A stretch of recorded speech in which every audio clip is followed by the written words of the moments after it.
Ekenekwa nke gị bụ onye ọma na-ege m ntị na-ene m n'ụbọchị nke taata. Biko na Igbo bụ na asị m na adịle gị na mma, igbuo n'iru igbute m, igbuo n'azụ igbute ọganiru. Ocho ndị ilo gba ama mgba gị. Biko mana gee ntị ka ịnụ vidiyo anụnwa nchọrọ ipili. Ị na-afụ vidiyo anụnwa na-aga n'akụkụ ebe anụnwa kịta. Maka ndị na-asị m, why is it that na-atakulu Mathias na-eme nka na-eme nke ọzọ, that I don't see something good in ihe ọ na-eme. What is that something good in this thing? What is that something good in this thing? Basigwa nwa ya eziokwu. Ka ihe dị good n'ihe anụnwa dị si mma na-eme. Ya kpọkọnata ụmụazị, kpọkọnata ndị okenye. Ana the thing you criticize is something is the same thing ị na-eme. Maka ndị ya bịa sị m na ọjị is a natural thing grow n'ụwa. Yes. Na ọjị nwere nsọ ọ na-asọ. Ema mkpọkọnata ụmụazị na-enye ha ọjị. Mkpọkọnata ụmụ nwaanyị na-eke ha ọjị like this. If not for anything, mana ama na ọjị contains nicotine. Nicotine adịrị ụmụazị mma n'arụ nke o ji adị ụmụ nwaanyị mma n'arụ. That is why the same nicotine bụ the same thing dị na Nescafe. Onwe Nescafe ị ga-egote, onwe some things nicotine na ya dị na ya. Asị gị nke a not for pregnant women. Nke a bụrụ nke a. This is something ihe ọbụla na-atọ ụtọ na-egbu egbu. Ihe ọbụla Chukwu Nneke n'ụwa nwere ihe eji ya eme. Iwere ọjị kpọkwuo chi gị ezigbote ihe ka ị na, because na ọjị is a natural thing. Afụrụ mgbe ebe eji ọjị wee kpee ekpere, nya bụ ekpere waste ya. It's never done. I appreciate the fact na ọjị bụ ihe ndị Igbo ji dị ebube. Ndị Hausa nwere nke ha bụ ngene gworo. Ndị Hausa na ndị Yoruba na-ata gworo. Ọjị na-agba ịbụọ. Mana Igbo nwere ọjị na-agba gịnị 4. Then likewise ndị na-ekwu maka that thing. Mana unu na-criticize lie Holy Communion. Echefuzie na gịnị Holy Communion bụ gịnị? Bread. The ingredient used in making Holy Communion bụ bread. Ichekize bread bụkwa na gịnị? Wine a na-aṅụ being Holy Communion aji wine aṅụ. Wine bụ gịnị? Is a resources obtained from earth also. Fruits. Ka eji alụ gịnị? Wine na-aṅụ. Nweghị onye na-eme Christian na-eji wine contain alcohol eme Holy Communion. No this and gịnị and no peace. Video anụnwa Mathias na-eme kịta is not this thing abụrụ omenala. Mmadụ one ka efu na-eme ụdị ihe a. Chikọkpara sị onyezi yidi awụla abụ ịbata. Ihe bụ ozi ya bụ sometimes you guys became aggressive. Unu achọrọzi ịnụ ihe onye ọzọ na-ekwu maka agwago olive oil si nka, olive oil asịrị nka. Like I always say and I will keep saying it. Provide yalem just a video clip. Also can you na 5 minutes.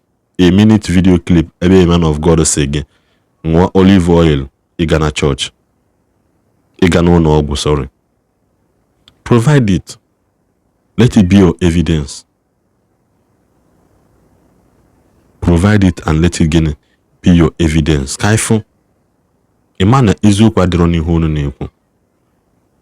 You know obodo Igbo na-asị nke anọ na-eme ịkpọ dati na ọgbakọ ndị Igbo ka ha tụkọnata uche ọnụ mewa n'otu tin. Ọ dị very very easier to understand.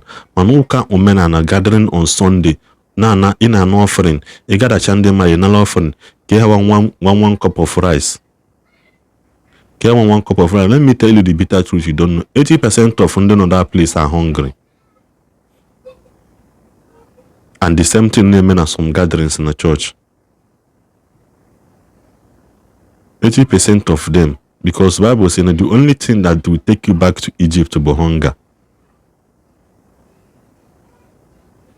Biko ka esi eme ya n'ụwa, ka esi eme ya n'eluigwe. Ihe abụrụ ihe ndị nna nna anyị ha mee.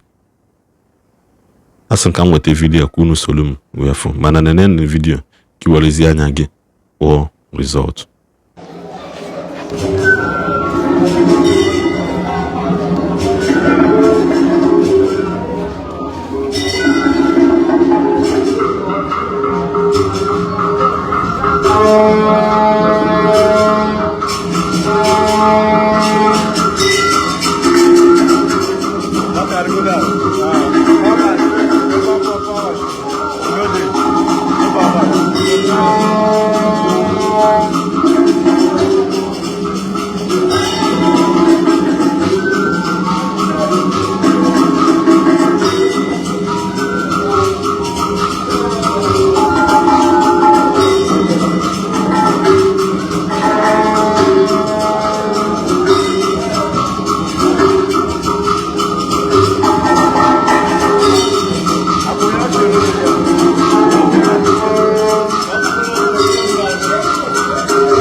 Come in this good video ni like the hin and ngwakabaru subscribe online na this channel.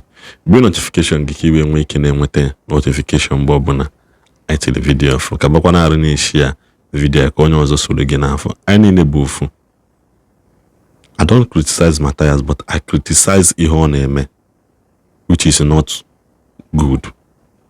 Him using his NGO to save life is a welcome development. It's a welcome meeting, but you should know that there are people that have done it before.